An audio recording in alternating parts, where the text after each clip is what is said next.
Hello guys and welcome back to my YouTube channel. This is me Barkha Sahni और मैं आ गई हूँ एक नई वीडियो के साथ। तो आज इस वीडियो में मैं आपको बताऊंगी कि कैसे आप 95 प्लस मार्क्स फिजिकल एजुकेशन में स्कोर कर सकते हो इन जस्ट 10 डेज़। तो 10 डेज़ का अगर आप ये प्लानर फॉलो करोगे, इस हिसाब से पढ़ाई करोगे तो डेफिनेटली आप एक अच्छा स्कोर फिजिकल एजुकेशन में कर सकते हो। मैंने भी पिछले साल जो है फिजिकल एजुकेशन में 96 मार्क्स स्कोर करे थे इसी स्ट्रेटजी को फॉलो करके। तो आप भी ये स्ट्रेटजी को फॉलो करो ताकि आप एक अच्छा स्कोर फिजिकल एजुकेशन में कर सको और आपकी परसेंटेज इम्प्रूव हो जाए। तो मैं आपको बताती हूँ कि आपको पढ़ना कैसे है। उससे पहले मैं आपको बता दूँ कि फ़िज़िकल एजुकेशन को हम शुरू से ऐसे निगलेक्ट करते हुए चलते हैं कि लाइक लास्ट में हो जाएगा, लास्ट में हो जाएगा। तो अब वो लास्ट आ चुका है जब आपको फ़िज़िकल एजुकेशन के सब्जेक्ट पर फोकस करना पड़ेगा। अगर आप थोड़ा सा भी फिज़िकल एजुकेशन पे ध्यान दे दोगे तो आपके बहुत अच्छे मार्क्स ईजिली फिज़िकल एजुकेशन में आ जाएंगे। मैं आपको गारंटी दे रही हूँ, बस थोड़ा सा ध्यान अपना फिजिकल एजुकेशन के ऊपर लगा लो। ये एक इजी सब्जेक्ट है, एक स्कोरिंग सब्जेक्ट है। तो आप जो है अपनी परसेंटेज फिजिकल एजुकेशन से बढ़ा सकते हो। अगर आपके फिजिकल एजुकेशन में 95 मार्क्स 98 मार्क्स आ गए तो आप सोचो कि आपकी कितनी परसेंट से परसेंटेज बढ़ जाएगी। तो ये सोचकर पढ़ाई करो कि मेरे को 90 प्लस लेकर आने हैं मार्क्स, तो मुझे फिजिकल एजुकेशन में भी अच्छा परफॉर्म करना पड़ेगा ताकि मेरे 90 प्लस मार्क्स जो है वो बन सके, परसेंटेज बन सके क्लास 12th में। जैसे बहुत सारे ऐसे बच्चे होते हैं जिनके पास मैथ्स होती है, मैथ्स में उनके इतने अच्छे मार्क्स नहीं आ पाते बट फिजिकल में उनका अच्छा स्कोर होता है, तो वो वाले मार्क्स ऐड हो जाते हैं और उनके 90% प्लस मार्क्स बन जाते हैं क्लास 12th में। तो इसलिए फिजिकल एजुकेशन पे ध्यान दो और अच्छा सा स्कोर करो ताकि आपकी परसेंटेज बहुत अच्छी बने। अब हम पढ़ना कैसे है, तो सबसे पहले जब आप फिजिकल एजुकेशन को पढ़ना शुरू करोगे तो सबसे पहले आपको ये करना है कि आपको सीबीएसई की साइट पे जाके फिजिकल एजुकेशन के सिलेबस को चेक करना है कि क्या क्या टॉपिक किस चैप्टर में आपको पढ़ने हैं। क्योंकि फिजिकल एजुकेशन के सिलेबस में बहुत चीज़ें ऐड होती रहती हैं नई नई, या फिर बहुत सारी चीज़ें हट जाती हैं। तो हम जो है पढ़ लेते हैं, बुक में जो दे रखे होते हैं वही टॉपिक्स पढ़ के चले जाते हैं, तो कुछ चीज़ मिस आउट हो जाती है, कुछ चीज़ हम एक्स्ट्रा पढ़ लेते हैं। तो हमारे पास ये तो टाइम नहीं है कि हम कुछ चीज़ मिस करें या फिर कुछ चीज़ हम एक्स्ट्रा पढ़ें। तो पहले सिलेबस को एनालाइज करो कि क्या सिलेबस में ये गिवन है, हर चैप्टर में क्या क्या टॉपिक्स आने वाले हैं, और अपने बुक में मार्किंग लगा लो कि बुक में वो सारे टॉपिक्स हैं। जो टॉपिक्स नहीं है उनको ऐड ऑन करके लिख लो, जो टॉपिक्स एक्स्ट्रा है उन्हें कट कर दो।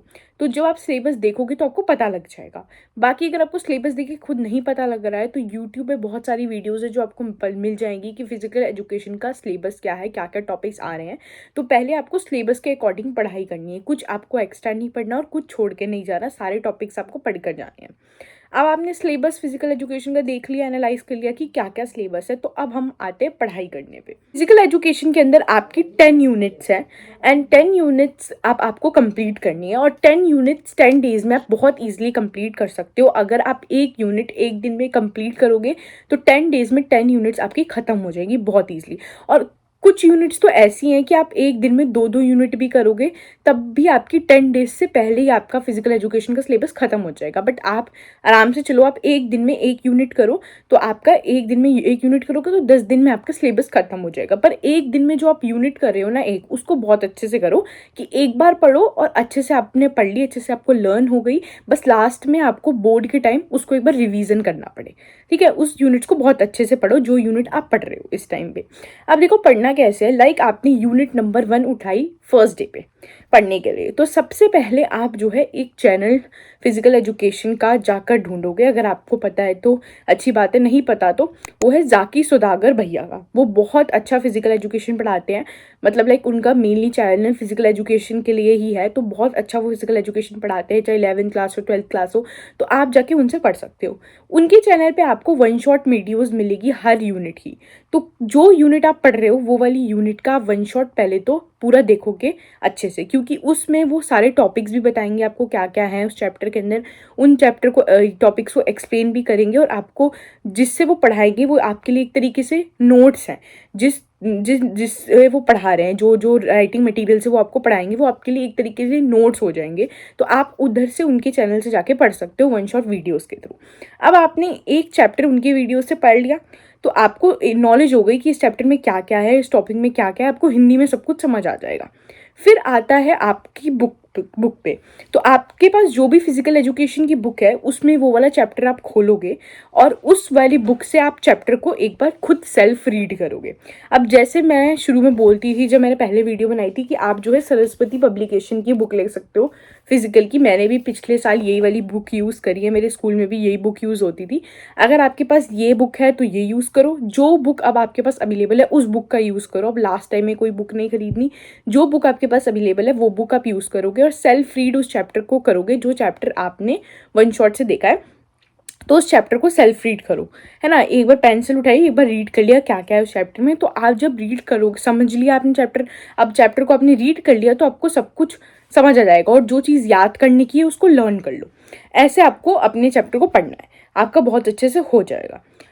आप देखो किस तरीके से आपने पढ़ लिया अपना चैप्टर पूरा। अब ऐसे ही आपको 10 दिन में ये 10 चैप्टर अपने पढ़ने हैं, बहुत ईजिली हो जाएंगे अगर थोड़ा कॉन्सेंट्रेट करके पढ़ोगे। एक वन शॉट देखना है 30 से 40 मिनट का ज़्यादा से ज़्यादा, उसके बाद 1 घंटा आप मान लो आपको बुक रीडिंग में लग गया, बस हो जाएगा।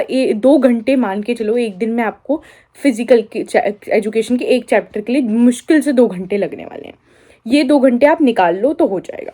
अगर आपका 10 दिन में भी नहीं होता सिलेबस, 15 दिन में भी हो रहा है तो भी वेल एंड गुड है, बस आपको सिलेबस कंप्लीट करना है, वो हो जाएगा। अब फिजिकल एजुकेशन आप पढ़ने जा रहे हो तो उससे पहले आपको कुछ इंपॉर्टेंट टॉपिक्स भी मैं बता देती हूँ कि कौन कौन से ऐसे इंपॉर्टेंट टॉपिक्स हैं चैप्टर वाइज जिस पे आपको मेन फोकस करना है या फिर जिससे सबसे ज़्यादा क्वेश्चन आते हैं। तो आप उन टॉपिक्स पे ज़्यादा फोकस कर सकते हो, उन टॉपिक्स को ज़्यादा अच्छे से पढ़ सकते हो ताकि उनसे रिलेटेड जो भी क्वेश्चन आएंगे एग्जाम में आप उनको अच्छे से अटैम्प्ट कर पाओ। तो मैं आपको इंपॉर्टेंट टॉपिक्स बता देती हूँ और चैप्टर वाइज मैं आपको बता देती हूँ कि इस हर चैप्टर में आपको किस किस तरीके से पढ़ना है, क्या क्या इंपॉर्टेंट है, किस पे मेन फोकस करना है, तो इसको अच्छे से सुन लेना। तो यूनिट 1 जो है आपकी, यूनिट 1 है आपकी मैनेजमेंट ऑफ स्पोर्टिंग इवेंट्स। तो ये वाली जो यूनिट है इससे जो है आपका कमेटीज़ के ऊपर या फिर फिक्चर्स के ऊपर बहुत क्वेश्चन आते हैं। कमेटीज़ के ऊपर वो कोई केस स्टडी बना के दे देते हैं, तो जितनी भी कमेटी आपको बुक के अंदर दे रखी है उनको रीड करके चले जाना और फिक्चर्स बनाना सीख लेना।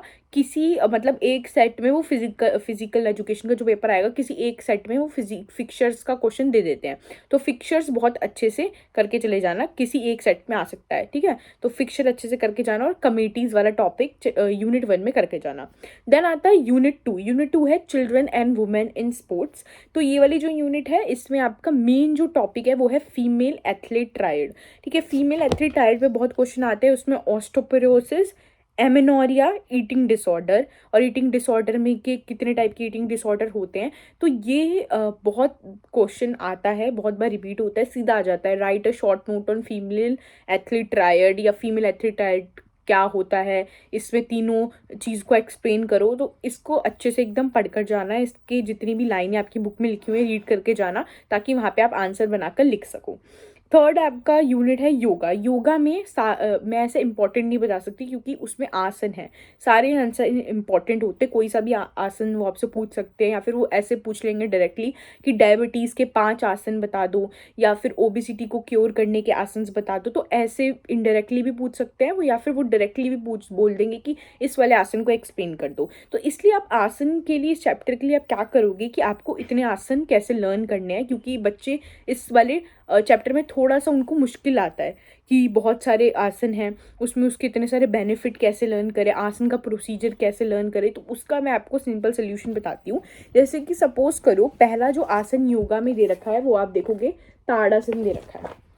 अब जो भी आसन आपको दे रखा होगा बुक में उसके आगे उसकी पिक्चर दे रखी होंगी, हर आसन की पिक्चर दे रखी होगी और जोन सी भी बुक होगी सब बुक में दे ही रखी होगी। तो आपको क्या करना है, जो अभी आसन आप पढ़ रहे हो उस आसन को लर्न नहीं करना, पहले आसन का नाम पढ़ना है और आसन की पिक्चर देखनी है कि वो आसन किस तरीके से परफॉर्म हो रहा है। पिक्चर देख के नहीं समझ आ रहा तो आप यूट्यूब पे सर्च करोगे उस आसन का नाम और उस आसन की वीडियो देख लेना कि किस तरीके से वो आसन परफॉर्म होता है।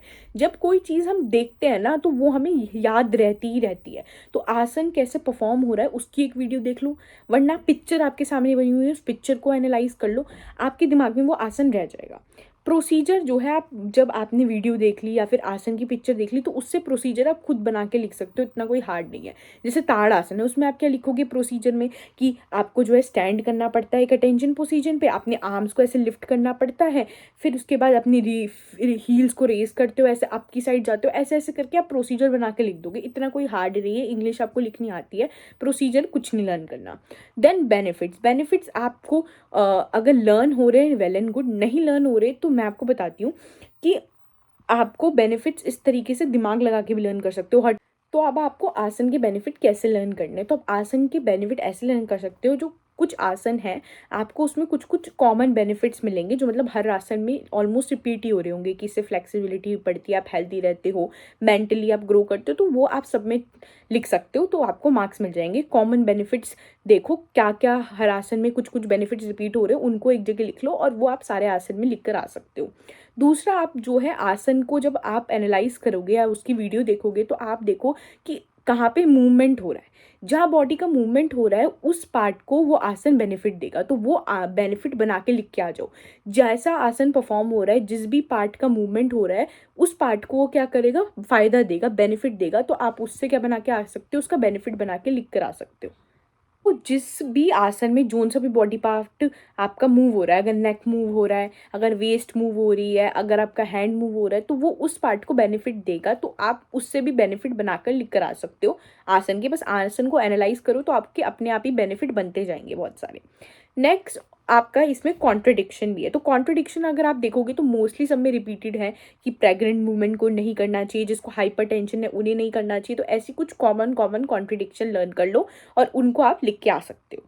तो योगा चैप्टर में आपको यही करना है, सिंपल आसन को एनालाइज करना है, नहीं समझ आ रहा उनकी वीडियो देखनी है, ऐसे प्रोसीजर बेनिफिट और कॉन्ट्रडिक्शन बना बनाकर लिख कर आनी है, योगा भी आपका हो जाएगा। देन यूनिट 4 आती है, that is physical education and sports for CWSN। तो इसमें जो आपका मोस्ट इंपॉर्टेंट टॉपिक है वो है कि फिजिकल एक्टिविटीज से स्पेशल नीड्स वाले बच्चों को क्या फ़ायदा होता है। तो advantages of physical education for children with special needs, तो ये अच्छे से पढ़कर जाना है, इस पर एक लॉन्ग क्वेश्चन आपका वो दे सकते हैं आराम से, तो इनको अच्छे से पढ़कर जाना है, इनकी क्या क्या एडवांटेजेस होते हैं, जितने भी पॉइंट्स हैं उनको पढ़ लेना।